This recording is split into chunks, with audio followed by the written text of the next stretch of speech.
Hi, and welcome to this tutorial on creating your own custom theme in Concrete5. Now we make a couple of assumptions here. First of all, we make the assumption that you have a Concrete5 installation, whether that's hosted on a local web server or by a hosting provider, it doesn't matter. Secondly, that you already have your design ready to go, and what you will need at a very minimum is of course a single HTML file, and then any associated images, cascading style sheets, scripts, etc. We're going to keep it very simple for this tutorial, although we're going to use two HTML files, as you can see on the screen here. We've got a default HTML and a standard HTML. So let's just have a quick look at those. Okay, so I've got standard HTML, which I'm going to use for my standard pages, not the home page, so any other page other than the home page. And I've got a couple of navigational areas here. I've got the top navigation, I've got the left-hand side navigation.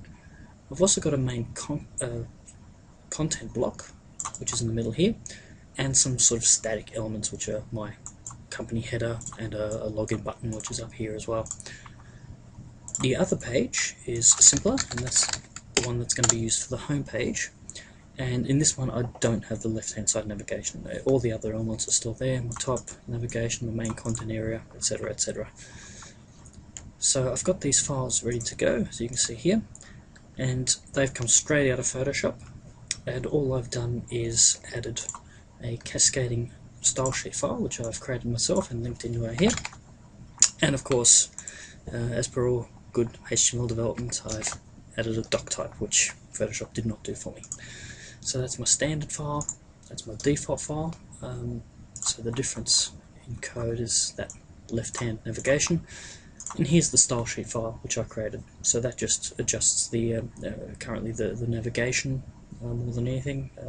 The top navigation, it makes sure it displays it horizontally, and the left navigation just spaces it apart nicely and puts some lines in between the items. And of course I set some default body fonts and so forth. Okay, so let's go on and customize this for Concrete5. Now the first thing we should do is add some Concrete5 specific blocks of code to this file.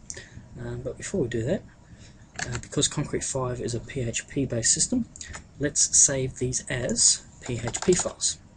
So I've just got plain HTML at the moment, but I'm going to save it as .php, save my standard .php. Now of course with the Concrete5 theme you only really need one template file. I'm going to use two here because I do have a different design for my home page versus my other pages, but you can quite easily get away with just having a default .php, which is the minimum requirement for Concrete5 themes. Okay, so let's work on default.php. I'm going to firstly remove the title. The title is placed into the page by Concrete5, so I don't need to specify that here.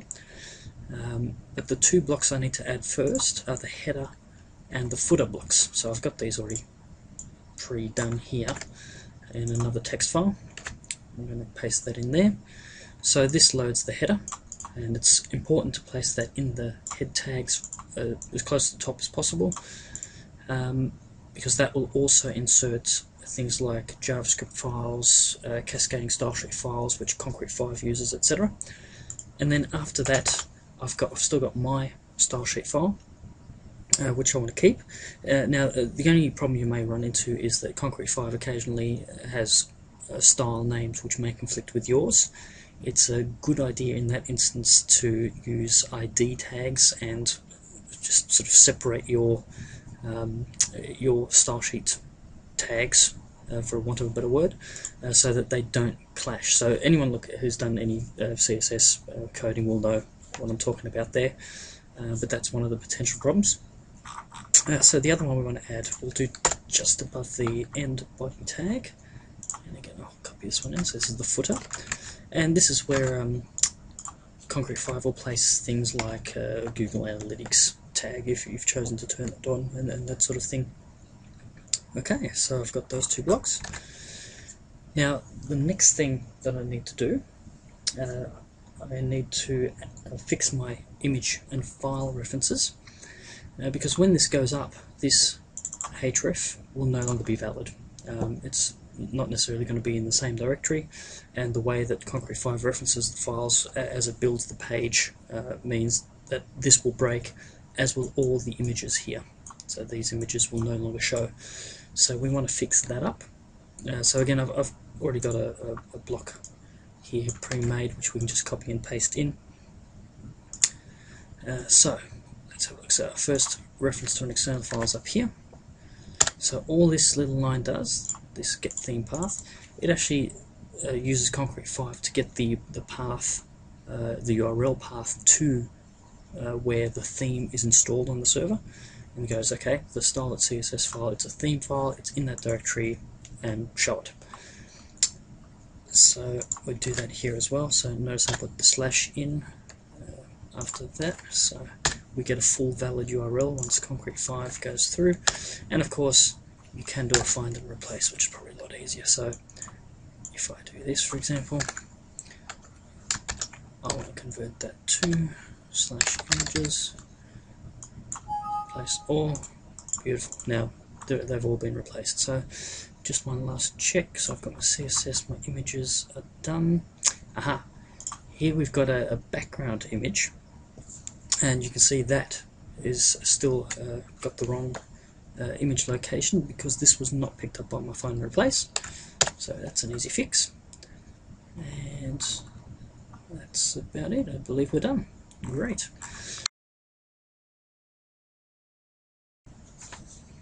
Okay, so I've just gone ahead and saved us a bit of time and done the same process to our standard.php file. So now let's move along and insert content areas. Now, content areas are areas that Concrete5 will pick up where you are going to add content. So for example, for our home page, our default.php, we've got two content areas. So the first one is this main content area, and it's pretty important that we call this main, and that's important because then it'll be picked up by the search indexer in Concrete5.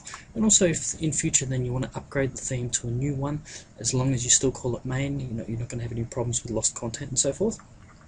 And the second area for content is actually this navigation bar. We want Concrete5 to generate this. We don't want to have to bother hard coding this.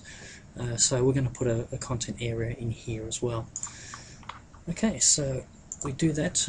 Again, very simple. We're going to copy and paste some code in, which is our content area code. So as you can see, I've got this dummy text in here, which I'm going to remove. And this is where I want my main content to go. Just fix up the formatting bit. It's called main, which is what you see here in the area brackets. And this is where my main content will go. So the other thing we want to do, of course, is change this. Now this is an unordered list at the moment, and this makes up the top navigation. So we'll keep our span, but we want Concrete5 to generate this. So we're going to paste that in there, just format it nicely, and we're going to call this nav top, just for want of a better word. Okay, and then we're done with our content areas.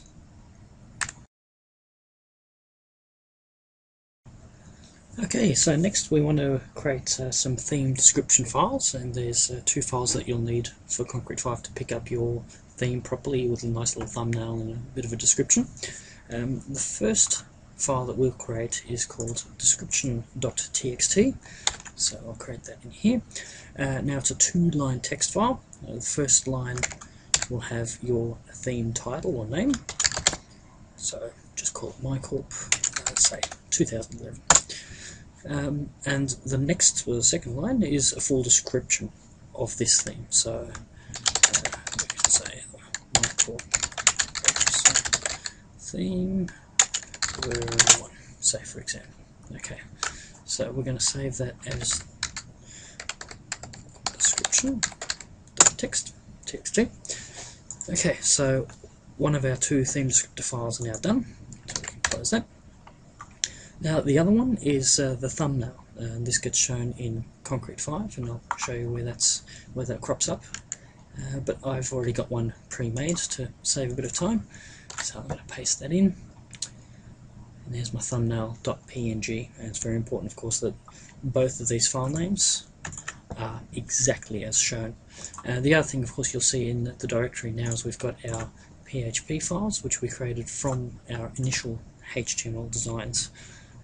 So this is all looking good and ready to go. There's just one more thing we need.